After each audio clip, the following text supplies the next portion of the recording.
Alright everyone, there is a quickly rising group within the Pakistani Islamic community, which is, 90% of the people in Pakistan. They're being led by a radical cleric, but, well, radical by Western standards, although you're not going to hear any criticism of this move whatsoever from any Western nation, I can fucking guarantee you. No government will call it out and say we're concerned. No activist group will say, well, this is, blasphemy laws are, backwards, and killing people for being apostates is a bad thing. They're not going to criticize it. The left 10 years ago used to do that. 10 years ago, they were intellectually honest enough to say, yeah, religion is like a problem. Yes, that includes religions that we're stupid enough to think are just foreign, like third world people. Now they say if you criticize anything that's not like a first world or a Western religion, it's a big problem. Now, let alone the fact that Christianity evolved from the Middle East, too. It does come from the same fucking region, but that somehow they don't see that the same way. They're even letting go of Judaism as an issue. We see that with the reporting on the Jerusalem embassy move. People enough, because Trump is the one that wants to move the embassy, like, oh, evil, hyper-religious, I look at it and I say, well, it's a poor foreign strategy move, I think, but I don't see it as overtly religious. I see this as really grandstanding to the religious people that voted for him, shore up his support with them.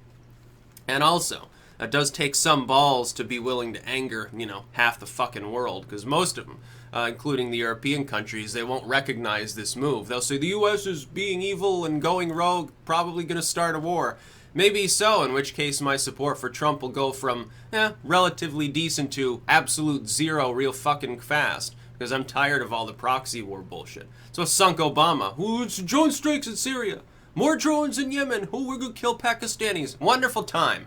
Yeah, covert war. So much better than what Bush did. No, it's no better. It's the same fucking shit. It's the same thing. Pakistan says, or these groups rather, and they're growing in prevalence. They've had this problem before. They're saying they're going to defend our Islamic heritage here in Pakistan. We're going to start putting people in prison longer if they blaspheme Islam. Now, the way in which you can blaspheme Islam, though, could be as simple as, well, you stored your Quran improperly.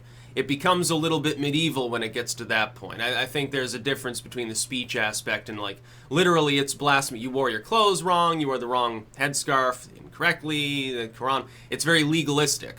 It's more like the Orthodox community of Judaism, or maybe some of the more out there communities, maybe the Mormons or something. You wore your underwear wrong, so we're censoring you in the Mormon movement, or some crazy shit. But you won't hear any criticism of this, despite the fact that fundamentally these groups are like, they're being identitarian, in a cultural sense anyway, of course. Pakistani is a multiracial society.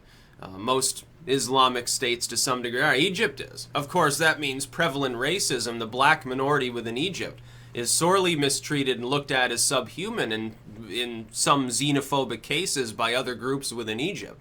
I don't even know if Westerners generally understand this. Unless you've talked to somebody within Egypt or you've studied it in an anthropological, like a historical sense, you won't even be aware that this happens. You think racism is just a thing that happens in the U.S. and Western Europe. Anywhere else, it's like totally absent. Everyone's, they just live in peace. And the right really, sometimes, it's funny, cuts off its own nose to spite its face by seemingly proclaiming that all of these other cultures are monolithic racially too. Not always the case. Some cases it is. Like you go to like maybe in Indonesia or something, there's more homogeneity. On Egypt, though, no, there's not homogeneity within Egypt or Pakistan.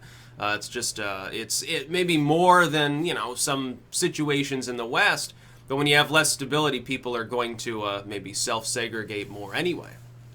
And also, you're only ever going to see footage generally from the urban areas within these cultures. Where you might get one racial group has been elevated in status, like a caste system, like you'd have in India. So you get a misrepresentation visually of the actual composition of the population because you're looking at a skewed sample, specifically an urban and local regional sample from those regions, which might be different from the total. But I thought that this was a funny story because I doubt we're going to see any criticism of this by the left here. They're not going to say anything. They don't care if thousands of people get jailed for criticizing religion over there. They're too busy trying to destroy speech here to prop it up anywhere else. Worldwide, the freedom index in the entire world practically has been falling for the last 10 years. Worrying reports, to be sure. There's almost no place in the world today where freedom is becoming more prevalent, where things are improving. It's becoming less. It's like when I can't remember that group earlier this year, when they said, well, the U.S. is no longer a true democracy, now it's a flawed democracy. It's been a flawed democracy for a very, very long time. That's the best it's ever been in this country for over 100 years.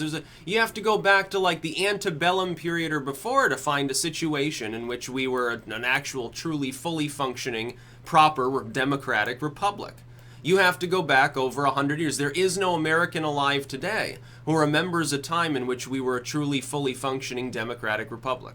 We've been a flawed democracy all along. We're probably a half step below that now. In the wake of the war on terror, the shitiots of 9/11 that really use that bullshit to pass their draconian bullshit laws, we're becoming more and more like a Pakistan, aren't we? Even online, the great juggernaut of freedom and expression that it was supposed to be is slowly falling away and dying by the roadside now because of NGOs leaning on tech firms, because of people who are too stupid to realize how moronic it sounds for them to be offended by something they can easily turn off.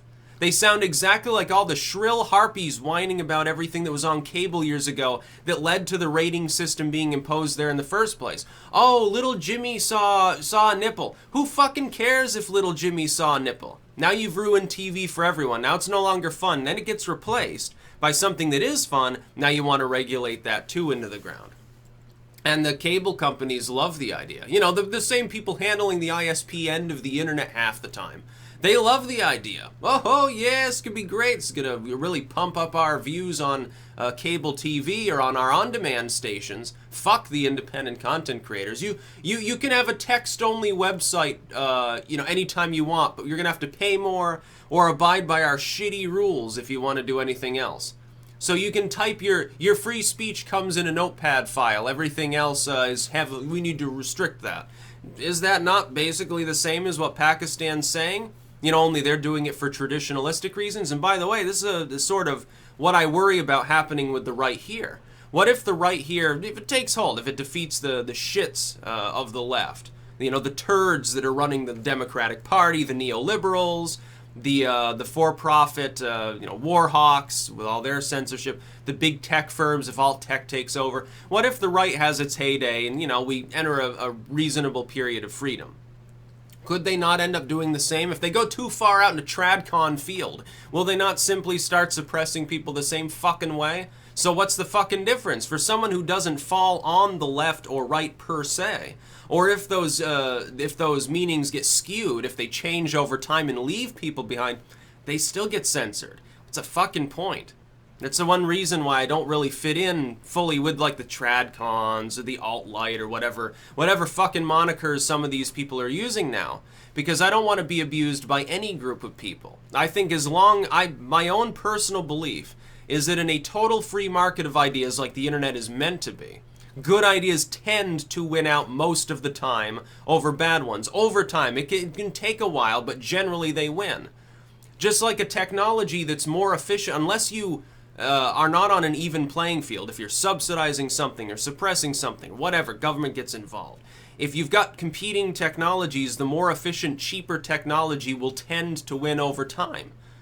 Even people on the far left, like Bloomberg, when he applies that logic to green energy, fundamentally he gets it right. He's like, yeah, fuck the climate conference withdrawal and all this stuff Trump's doing because green energy will win for fiscal reasons. That's right. Then why would you want to suppress other energy resources? They'll lose anyway. Just wait a little bit of time. You just have to be a little bit more patient. Part of it, I think, it boils down to people want to be self-righteous because they have such boring lives. Oh, there's something wrong in the world that I can speak about, that I can be offended about. I'm going to suppress it. I gotta write my senator, think that I'm doing a good job. I'm a good citizen. I'm a good little bootlicker. Meanwhile, they're talking about, in half the Islamic world, you get beheaded if you leave Islam. If they find out, hey, they deconverted. You get basically one shot to say, I'm real sorry. Maybe not even that before they throw rocks at you or something. At the very best, you get exiled from your community. Nobody wants to talk to you. You become like a leper.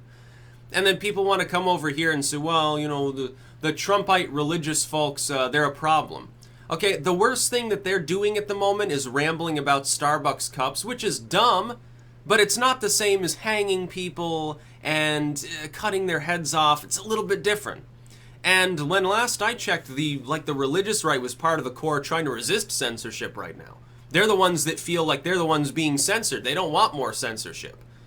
So I'm not quite sure what you're getting at, dude. Seems kind of dumb. That's about all. Peace out.